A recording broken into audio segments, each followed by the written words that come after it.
नमस्कार प्यारे बच्चों, एक बार फिर से फर्स्ट ग्रेड की एग्जाम के लिए आंसर की लेके आए हैं। आज जो आंसर की है वो 26 तारीख को, भी 26 जून को आज ही पेपर हुआ है। ग्रुप बी का पेपर हुआ है। मैथ और रीजनिंग दोनों क्वेश्चनों के आंसर की है। ठीक है प्यारे बच्चों, तो अपन ज्यादा टाइम खराब नहीं करूंगा मैं। हालांकि पेपर आपका देखो, जो पिछली बार जो पहले 23 जून को पेपर हुआ था ना, उसके अकॉर्डिंग ही पेपर आ रहा है ना। तो अपने अपने फास्टली मैं आंसर की बता रहा हूँ। हालांकि एक्सप्लेन नहीं करेंगे, इतना एक्सप्लेन करने का टाइम नहीं है। आप लोग भी जल्दीबाजी में आप लोग आंसर ही मैच करोगे, तो अपनी अपनी एक बार आंसर की चेक कर लो। पहला क्वेश्चन है, निम्नलिखित श्रेणी का अगला पद क्या है? 5, 10, 26, 50 और 122। देखो ये देखते आपके दिमाग में चल रहा है, ये 5 कब बनेगा? जब 2 का स्क्वायर होगा। 5 कब बनेगा? जब क्या होगा भाई?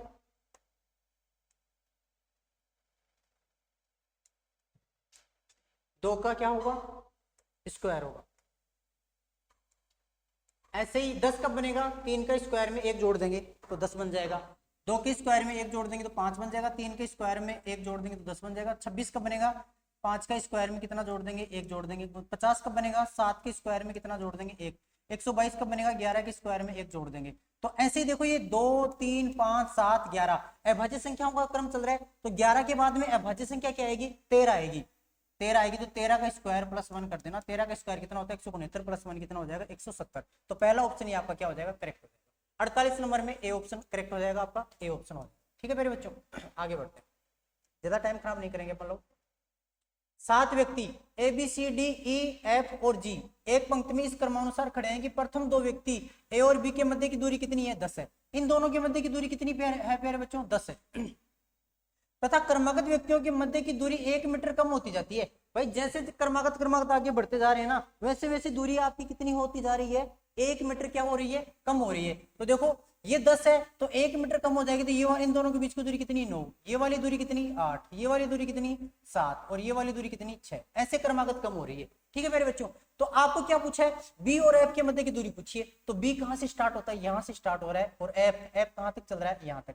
और जी और ये वाली दूरी पूछा तो ये कितनी आ जाएगी? 5 आ जाएगी। तो अपने को तो बी से एफ तक की दूरी चाहिए। तो बी से एफ तक की दूरी क्या है? 9, 8, 7, 6। मतलब 9 प्लस 8 प्लस 7 प्लस कितना? 6। इन सबको जोड़ लेना। 7, 6, 13, 13 और 8 21। 21 में 9 जोड़ोगे तो कितना आएगी? 30 आएगी। तो बी और एफ के बीच की दूरी कितनी आ जाएगी मेरे बच्चों? 30 मीटर आ जाएगी। पहला ऑप्शन करेक्ट हो जाएगा। ठीक है, आगे चलो। ये क्वेश्चन तो मैंने आपको मेरी जो ऑनलाइन क्लास ली थी ना, उसमें हूबहू क्वेश्चन है। ये पीछे एग्जामों में आया हुआ क्वेश्चन है, उसी टाइप से अगले ने उठा के दे दिया। डायरेक्ट डिटो क्वेश्चन दिया है। देखो प्यारे बच्चों, मैंने कहा था ना, एग्जाम में कुछ भी आपका टफर नहीं आ रहा, कॉन्सेप्ट बेस्ड क्वेश्चन आ रहे हैं सारे। इस क्वेश्चन का आंसर अगर आप लोग देखोगे ना, एक्स स्क्वायर प्लस 1/x² का माध्य कितना है? m स्क्वायर है। माध्य क्या होता है? राशियों का योग बटे राशियों की संख्या। तो देखो इनका माध्य कैसे निकालोगे? x² प्लस 1/x² और बटे 2 करोगे, और इसके बराबर आपको क्या दे रखा है? m² दे रखा है। तो यहां से x² प्लस 1/x² की वैल्यू कितनी आ जाएगी? 2m² आ जाएगी। कितनी आ जाएगी? 2m²। अगर अपन इसका डायरेक्ट आंसर 2m², यहां तो ये वैल्यू आ गई। अब अपने को क्या चाहिए? x प्लस 1/x का माध्य चाहिए। x प्लस 1/x का माध्य कैसे निकालोगे? x प्लस 1/x और माध्य निकालने के लिए बट्टे में 2 ऐसे निकालोगे। तो x प्लस 1/x से रिलेट कर रहा हूं मैं एक बार। मैं अगर x प्लस 1/x को ले लूं, इसका स्क्वायर खोल दूंगा मैं, तो बोलो क्या बनेगा? आप बोलोगे सर x² बनेगा प्लस 1/x² बनेगा और प्लस 2 गुणा x गुणा 1/x। x कट जाएगा तो 2 ही बच जाएगा। इसकी वैल्यू आपको कितनी दे रखी है? 2m² दे रखी है। तो यहाँ मैं 2m² रख दूं तो 2m² प्लस कितना प्यारे बच्चों? 2। यहाँ अगर ये x प्लस 1/x चाहिए, x प्लस 1/x चाहिए, स्क्वायर हटा दूंगा तो इधर क्या लग जाएगा? अंडर रूट लग जाएगा। अब देखो x प्लस 1/x बट्टे 2 चाहिए अपने को, तो ये मध्य निकालना है तो बट्टे में 2 लगा दूंगा। यहां भी बट्टे में 2 लगाऊंगा। तो एक चीज बताओ, मैं अगर बट्टे में 2 लगाऊंगा, बट्टे 2 को अंडर रूट में, देखो मैं ऐसे कर रहा हूं, थोड़ा सा यहां समझने की कोशिश करना आप लोग। इसको हटा रहा हूं, यहां बराबर में बट्टे में 2 जा रहा है तो 1/2 चला गया। कोई दिक्कत है किसी को? अब देखो ये 2 अंडर रूट में जाएगा ना अंदर, तो अंडर रूट में जाएगा तो बोलो क्या बनेगा अंदर? अंदर जाके, अगर अंदर जाके यहाँ बट्टे में 4 लगा दूं तो सही रहेगा कि नहीं रहेगा? क्योंकि इस क्वेश्चन को ऐसे मॉडिफाई किया हुआ है। तो देखो इसको मैं अगर यहाँ लिखूंगा, इस 2 को अंदर लेके जाऊंगा अंडर रूट में तो 4 बन जाएगा, क्योंकि 4 का अंडर रूट 2 होता है तब बाहर आता है। तो 2 कॉमन आ जाएगा, m² प्लस 1 बच जाएगा और बट्टे में कितना आ जाएगा? 4 आ जाएगा। 4 2 से कितनी बार कट जाएगा? 2 बार कट जाएगा। तो आपका आंसर क्या आ जाएगा? अंडर रूट में क्या आ जाएगा? m² प्लस 1 बट्टे कितना आ जाएगा? 2 आ जाएगा। ये अंडर रूट में पूरा। तो कौन सा ऑप्शन सही हो जाएगा आपका? 4 नंबर ऑप्शन सही हो जाएगा। ठीक है, अब मैं देखो ज्यादा एक्सप्लेन नहीं करूंगा, हालांकि आप लोगों को अगर आगे भी किसी की एग्जाम है तो अगर देख सकते हो, बाकी अपने आंसर कितना हो जाएगा इसका? 4। फटाफट से आंसर लगा लेते हैं अपन लोग। देखो ये वाला क्वेश्चन पिछली वाली पेपर में आया था ना, सेम टू सेम डिट्टो का वैसा का वैसा दे दिया। मैंने कहा था माध्यिका कैसे निकालोगे? माध्यिका टोटल संख्या गिन लो, आरोही क्रम में बढ़ते क्रम में दे रखी है तो कोई दिक्कत नहीं, बढ़ते क्रम में चाहिए अपने को, यहाँ घटते क्रम में बढ़ते क्रम में दे रखी है। माध्यिका होती है बीचों बीच की, तो 10 संख्या है, 10 संख्या है तो 4 संख्या तो इधर की छोड़ दूं मैं, और 4 संख्या इधर की छोड़ दूं, इन दोनों के बीच का जो होगा वही क्या हो जाएगी? इसकी माध्यिका हो जाएगी। तो इन दोनों के बीच में बोलो क्या आ जाएगा? माध्यिका x प्लस कितना, इन दोनों का योग करके 2 का भाग दे दूं, x प्लस कितना? x प्लस 2 और बट्टे कितना? 2। और ये माध्यिका होगी कितनी? इसके किसके बराबर दे रखी है? 63 के बराबर। तो यहाँ से पहले बच्चों x का मान निकालोगे ना तो आपके पास कितना आ जाएगा? 72 आ जाएगा। x का मान कितना आ जाएगा? 72। तो 2 नंबर आंसर सही हो जाएगा। ठीक है मेरे बच्चों, आगे बढ़ते हैं, ज्यादा टाइम खराब नहीं करेंगे, बुद्धिजीवी जी हो आप लोग, समझते हो। ये वाला क्वेश्चन मैंने क्लासरूम में करवाया हुआ बच्चों को, मेरे से जो मैथ पढ़े थे ना फर्स्ट ग्रेड के बच्चे, उनको मैंने मैथ में करवाया था ये वाला क्लास, ये क्वेश्चन। इसका आंसर हो जाएगा, देखो आप लोग करके देख लेना, हालांकि मैं बता देता हूँ, थोड़ा सा हिंट कर देता हूँ आप लोगों को। x प्लस 1/x परिमेय है, ये चीज सही आएगी। कैसे आएगी? देखो पहले ए नंबर को अपन कर रहे हैं, x का मान रख रहा हूं मैं क्या? 2 प्लस √3 डायरेक्ट कर रहा हूं मैं। देखो प्यारे बच्चों 1/x का मान रख रहा हूं तो प्लस 1/x का मान कितना है? 2 प्लस √3। इसका परिमीकरण करूंगा तो बोलो क्या हो जाएगा? 2 माइनस √3 से ऊपर नीचे गुणा कर दूं, परिमीकरण ऐसे ही करते हैं, तो 2 माइनस √3 से ऊपर नीचे गुणा कर दिया। नीचे वाला 2 का square, a plus B, a minus B बन गया, तो a स्क्वायर माइनस क्या? b square, a square minus b square करोगे तो क्या हो जाएगा बोलो? 4 माइनस 3 का होल स्क्वायर, तो 1 आ जाएगा। तो इसका मान तो कितना हो गया? 1 हो गया, और ये 1 हो गया तो ये ऐसा कैसा रह जाएगा? तो a का मान क्या आ गया? 2 प्लस √3 प्लस 2 माइनस कितना? √3, √3 से √3 कट गया, 2 और 2 कितना आ गया? 4। तो 4 एक परिमेय संख्या है कि नहीं है? आप बोलोगे तो पहला क्वेश्चन सही है, पहली बात जो कह रहा है वो सही है। ऐसे बी बात पे चलो, B number option x minus 1/x अपरिमेय संख्या है। तो देखो x माइनस 1/x करूंगा ना तो यहाँ पे 2 प्लस √3 है। अब इस बार सारा माइनस का हो जाएगा, तो माइनस का तो 2 हो जाएगा और प्लस का क्या हो जाएगा? √3। मैं डायरेक्ट कर रहा हूँ मेरे बच्चों, 2 से 2 कट जाएगा, सॉरी ये इसको काट दिया मैंने, ये √3 है, 2 से 2 कट जाएगा तो बोलो क्या बच जाएगा? 2 √3 इसका। तो 2 √3 एक अपरिमेय संख्या है कि नहीं है? बोलो अपरिमेय संख्या है। अंडरूट संख्या आती है वो क्या होती है? अपरिमेय संख्या होती है। ऐसे ही इस वाले का हल करूंगा मैं, तो यह एक परिमेय संख्या है, इसको करके देख लो भाई। सी नंबर ऑप्शन कर रहा हूं मैं, तो सी नंबर x प्लस 1/x का whole square, x plus 1/x already आप निकाल चुके हो तो दोबारा मत निकालो, इसका होल स्क्वायर करना, तो 4 का होल स्क्वायर कितना? 16 गुणा x minus 1/x, x minus 1/x कितना है? 2 √3, तो 16 गुणा 2 √3 कितना? 32 √3, तो 32 √3 बोलो अपरिमेय है। ये √3 का गुणांक आ रही है तो अपरिमेय संख्या, जबकि ये क्वेश्चन में क्या कर रहा है? अपरिमेय, तो ये ऑप्शन क्या हो जाएगा? गलत हो जाएगा, सी ऑप्शन गलत हो जाएगा। ऐसे डी ऑप्शन को चेक कर लो भाई, x प्लस 1/x का मान कितना है? 4 है, ऑलरेडी निकाल चुके हो। x माइनस 1/x का मान कितना है? 2 √3, तो 4 को 2 √3 से गुणा करोगे तो 8 √3 आएगा। 8 √3 क्या है? अपरिमेय संख्या, बिल्कुल सही है। तो कौन सी ऑप्शन सही है? ए बी और डी सही है, ए बी डी सही है, इसका मतलब 4 नंबर ऑप्शन क्या है आपका? प्यारे सही है। आगे बढ़ो, अब ज्यादा टाइम खराब नहीं करेंगे, आपको डायरेक्ट आंसर बताऊंगा मैं। यदि बहुपद ये हुई है एक शून्यंक माइनस 1 तो अन्य शून्यंक होंगे। देखो 3 घात की समीकरण होती है ना, तो उसके 3 क्या होंगे? शून्यंक होंगे। 2 घात की समीकरण होती है तो उसके कितने शून्यंक होंगे? 2 शून्यंक होंगे। और जो शून्यंक होंगे ना वो इस समीकरण को क्या करेंगे? संतुष्ट करेंगे। इसके बराबर में 0 लगा दिया करो, मैंने बता रखा है, बराबर में 0 लगा के ये मान रख दो, इस समीकरण को संतुष्ट कर जाए तो वही इसके क्या हो जाएंगे? शून्यंक हो जाएंगे। -1 इसका शून्यंक है, इसका क्योंकि ये -1 संतुष्ट कर रहा है। ऐसे ही इस क्वेश्चन को आपको बड़ा करके निकालने की जरूरत नहीं थी, मैंने शून्यंक का बता रखा है कि ऑप्शन रख रख के देख लो। एक बार ये पहला ऑप्शन रख लो, अक्ष की जगह 2 रख लो, एक बार 2 रख के देख लो, संतुष्ट कर रहा है, मान समीकरण का 0 आ रहा है तो इसका मतलब ये शून्यंक है। अगर नहीं आ रहा तो छोड़ दो।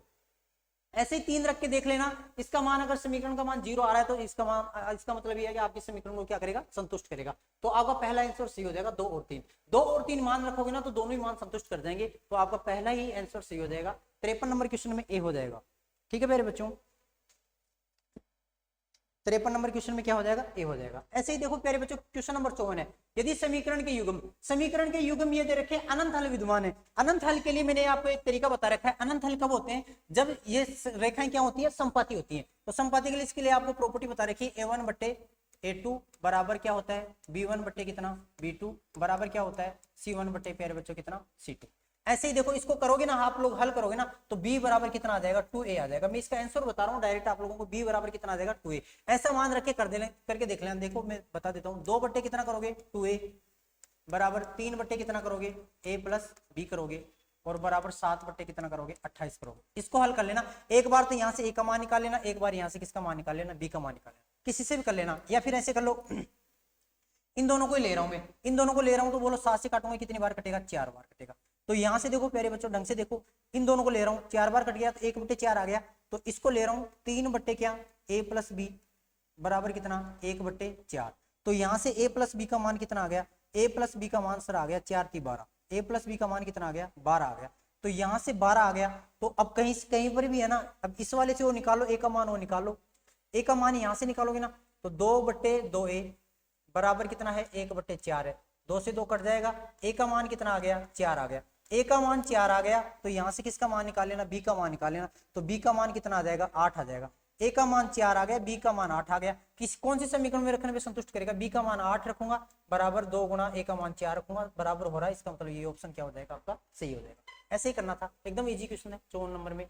55 में देखो एक लंबवत शंकु की त्रिज्या को भुजा ये है और इसकी ऊंचाई ये है, देखो देखो शंकु का क्वेश्चन आ गया ना, एकदम इजी क्वेश्चन दिया अगले ने, शंकु का वक्रपृष्ठ का क्षेत्रफल क्या होता है, अगर ये शंकु है, अरे केक काटा है कि नहीं, ये इसकी त्रिज्या होती है, ये इसकी त्रिज्या की लंबाई l होती है और ये इसकी ऊंचाई क्या होती है h होती है। यहाँ पे आपको एक छोटा सा कॉन्सेप्ट पूछा है कि त्रिज्या की ऊंचाई पहले निकालनी पड़ेगी, आप आपको L दे रखी है, L बराबर दे रखा है, त्रिज्या की ऊंचाई तो दे रखी है, त्रिज्या की भुजा कितनी है 10 है, L बराबर दे रखा है, H बराबर कितना दे रखा है 8 दे रखा है, तो यहाँ से R निकालना है, तो आपको पाइथागोरस प्रमेय से क्या हो जाएगा L स्क्वायर बराबर क्या होता है प्यारे बच्चों H स्क्वायर प्लस कितना R स्क्वायर। अगर कोई डायरेक्ट याद रखना चाह रहा है तो L स्क्वायर L बराबर क्या हो जाएगा, यहाँ से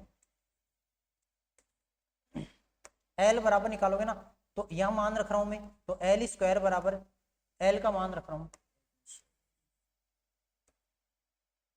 यहाँ मान दे रखा है, L का मान कितना दे रखा है 10, 10 का स्क्वायर कितना 100, डायरेक्ट कर रहा हूँ वही है ना, इतना टाइम नहीं है अपने पास।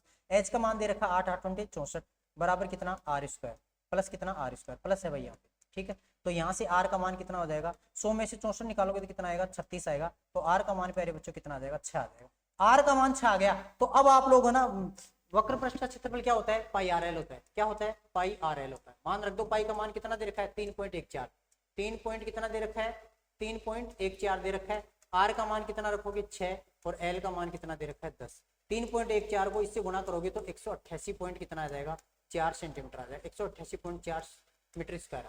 ये लो कौन सा ऑप्शन हो जाएगा आपका 4 नंबर ऑप्शन हो जाएगा। ठीक है मेरे बच्चों आगे बढ़ते हैं। ये देखो भाई 56 नंबर क्वेश्चन, 2R धातु के ठोस गोले को 4R आंतरिक व्यास तथा 4R ऊंचाई के एक बेलन में रखा जाता है, तो बेलन पूरी तरह से पानी में भर जाता है, तो भरे हुए पानी का आयतन क्या होगा। यह मानते हुए कि पूर्ण रिक्त स्थान को भरा रहा है, तो पूर्ण रिक्त स्थान को भरा, देखो क्वेश्चन को मैं कॉन्सेप्ट समझा देता हूँ, काफी अपन करेंगे ना तो काफी टाइम लग जाएगा, आप लोग इसका आंसर देख लो डायरेक्ट क्या होगा। ये एक गोला है, सॉरी ये एक बेलन है, अब बेलन में क्या कर रहे हैं, बेलन में 2R धातु के एक ठोस गोले को, इसकी 2R त्रिज्या है, इसकी 2R है, तो 2R त्रिज्या तो इसका व्यास कितना हो जाएगा 4R हो जाएगा, ठीक है कोई दिक्कत नहीं उसमें। तो देखो एक गोले को, ठोस गोले को 4R आंतरिक व्यास वाला, गोले का व्यास कितना है 4R त्रिज्या का है, तो गोले का व्यास है, तो गोले का व्यास इसमें ऐसा कैसा टिक जाएगा कि नहीं टिक जाएगा, बोलो गोला। आप बोलोगे सर गोला ऐसा कैसा आ जाएगा, इसमें ऐसा कैसा आ जाएगा, तो क्वेश्चन में कह रहा है कि बेलन पूरी तरह से पानी से भर जाता है। मान लो पानी पहले कुछ था, अब पानी बेलन से पानी से पूरा क्या हो गया भर गया, यहाँ तक भर गया, तो बस आपको क्या करना है, आपको क्वेश्चन बताना है कि भरे हुए पानी का आयतन क्या होगा। तो भरे हुए पानी का सीधा सीधा कॉन्सेप्ट है कि गोले का आयतन का क्या हो जाएगा प्यारे बच्चों, गोले के आयतन का क्या हो जाएगा आधा हो जाएगा, गोले के आयतन का क्या हो जाएगा आधा हो जाएगा। ये लो ये आपके 10 क्वेश्चन आए थे आपके, ठीक है मेरे बच्चों। मेरा अगर आप लोगों को मेरे हिसाब से 10 में से 10 क्वेश्चन सारे सही हुए होंगे आप लोगों के, एक भी क्वेश्चन ऐसा नहीं था कि भाई कुछ ऐसा था, ठीक है मेरे बच्चों। बाकी नेक्स्ट मिलते हैं अगले पार्ट में, तब तक के लिए जय हिंद जय भारत, बेस्ट ऑफ लक, ठीक है मेरे बच्चों।